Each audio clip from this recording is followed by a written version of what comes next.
El capitán dio la orden de fuego y 14 niños de ametralladoras le respondieron en el acto. Pero todo parecía una farsa.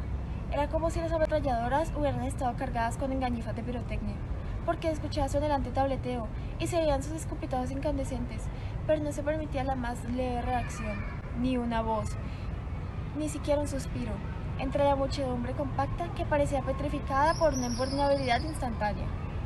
De pronto, a un lado de la estación, un grito de muerte desgarró el encantamiento. ¡Ay, mi madre!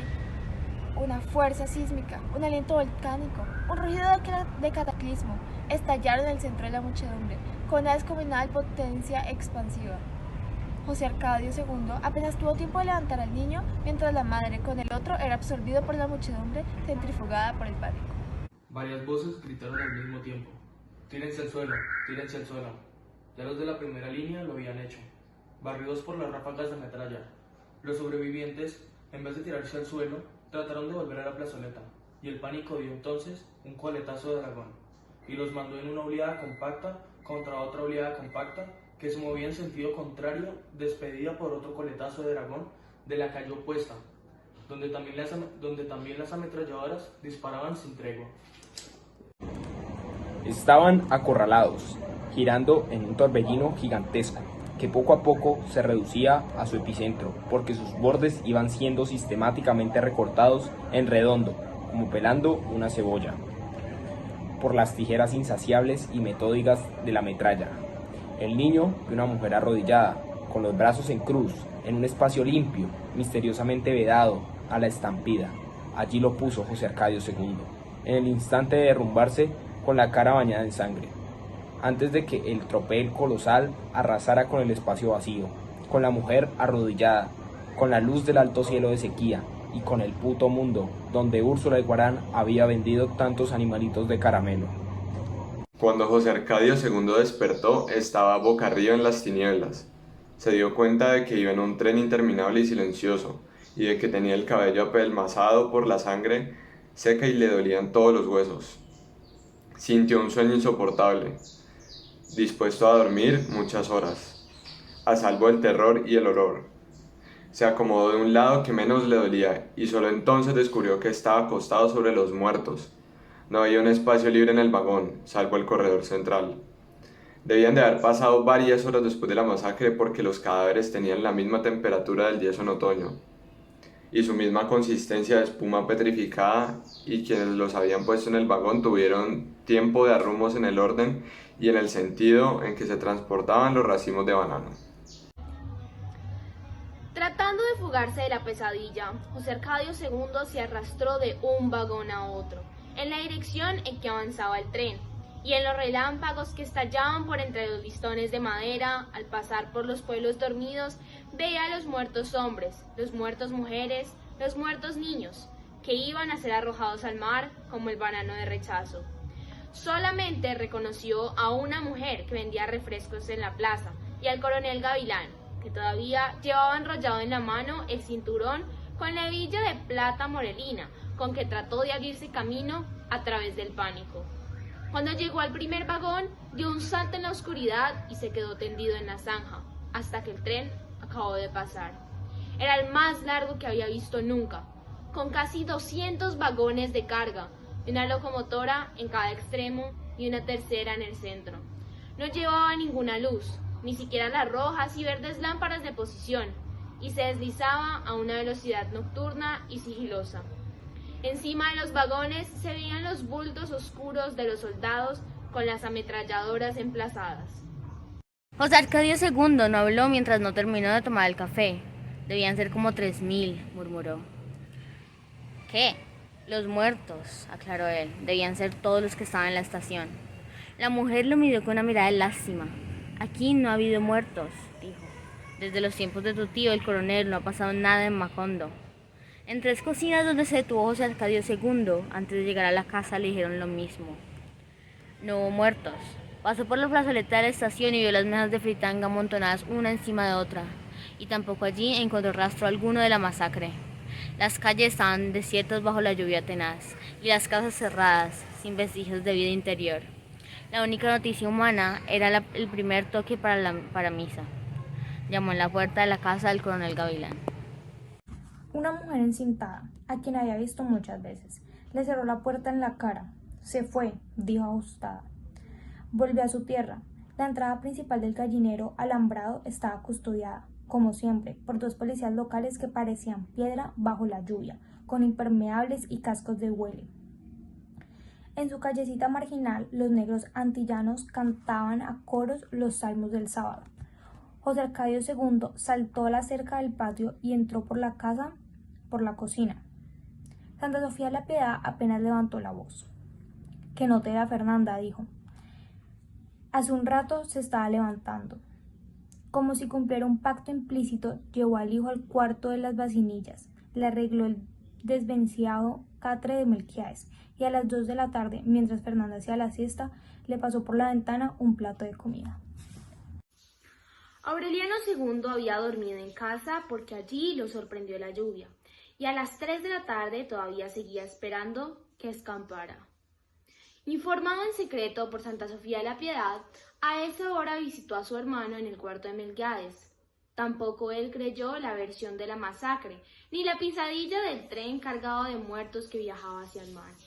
La noche anterior había leído un bando nacional extraordinario para informar que los obreros habían obedecido la orden de evacuar la estación y se dirigían a sus casas en caravanas pacíficas.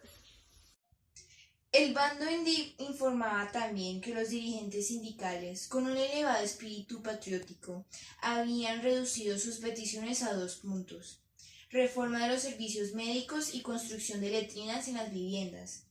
Se informó más tarde que cuando las autoridades militares obtuvieron el acuerdo de los trabajadores, se apresuraron a comunicárselo al señor Brown, y que éste no solo había aceptado las nuevas condiciones, sino que ofreció pagar 3 días de jolgorios públicos para acelerar el término del conflicto. Solo que cuando los militares le preguntaron para qué fecha podía anunciarse la firma del acuerdo, él miró a través de la ventana el cielo rayado de relámpagos e hizo un profundo gesto de incertidumbre. «Será cuando escampe», dijo. «Mientras dure la lluvia, suspendemos toda clase de actividades». No llovía desde hacía 3 meses, y era tiempo de sequía, pero cuando el señor Brown anunció su decisión, se precipitó en toda la zona bananera el aguacero torrencial que sorprendió a José Arcadio II en el camino de Macondo. Una semana después seguía lloviendo. La versión oficial, 1000 veces repetida y machacada en todo el país por cuanto medio de divulgación encontró el gobierno a su alcance, terminó por imponerse. No hubo muertos, los trabajadores satisfechos habían vuelto con sus familias y la compañía bananera suspendía actividades mientras pasaba la lluvia. La ley marcial continuaba, en previsión de que fuera necesario aplicar medidas de emergencia para la calamidad pública del aguacero interminable, pero la tropa estaba acuartelada. Durante el día los militares andaban por los torrentes de las calles, con los pantalones enrollados a la media pierna, jugando los naufragios con los niños. En la noche, después del toque de queda, derribaban puertas a culatazos, sacaban a los sospechosos de sus camas y se los llevaban a un viaje sin regreso.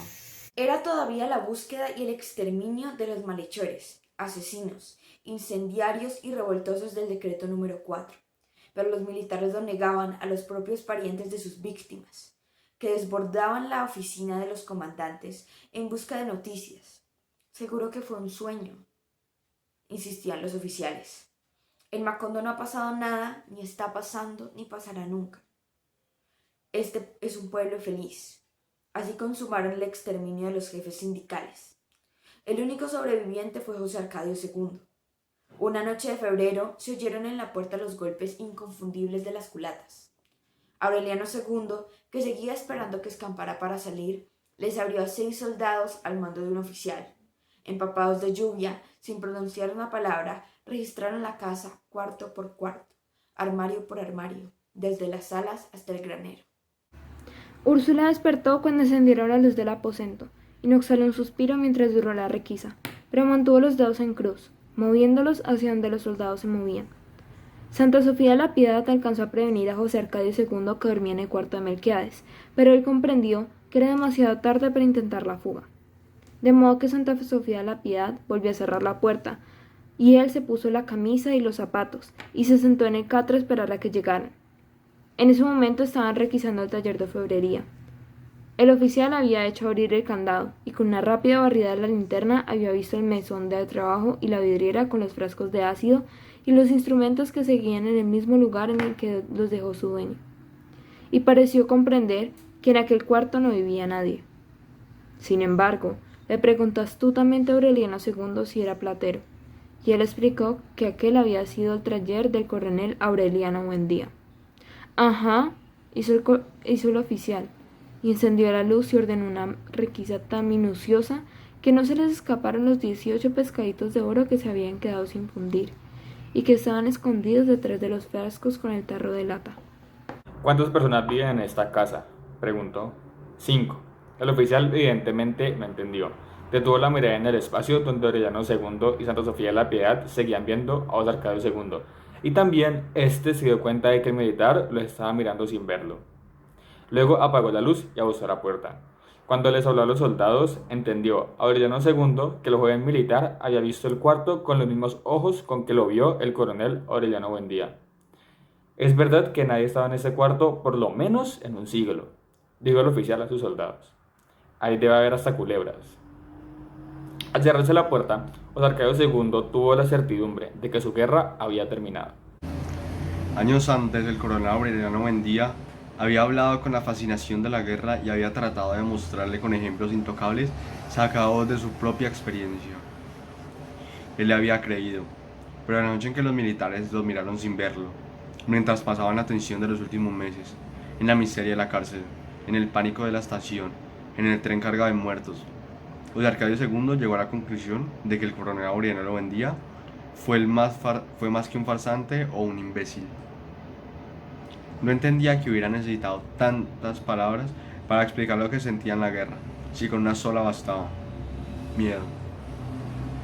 En el cuarto de Melquiades, en cambio, protegido por la luz sobrenatural, por el ruido de la lluvia, por la sensación de ser invencible, encontró el reposo, no tuvo un solo instante de su vida anterior, y el único miedo de que persistía era el de que lo enterraran vivo.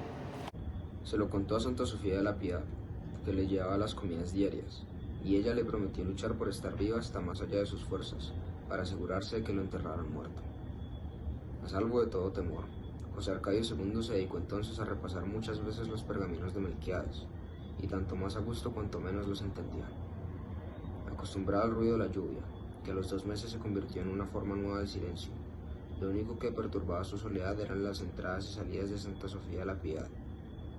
Por eso le suplicó que le dejara la comida en el alféizar de la ventana y le echara candado a la puerta. El resto de la familia lo olvidó, inclusive Fernanda, que no tuvo inconveniente en dejarlo allí, cuando supo que los militares lo habían visto sin conocerlo. A los 6 meses de encierro, en vista de que los militares se habían ido de Macondo, Aureliano II quitó el candado buscando a alguien con quien conversar mientras pasaba la lluvia.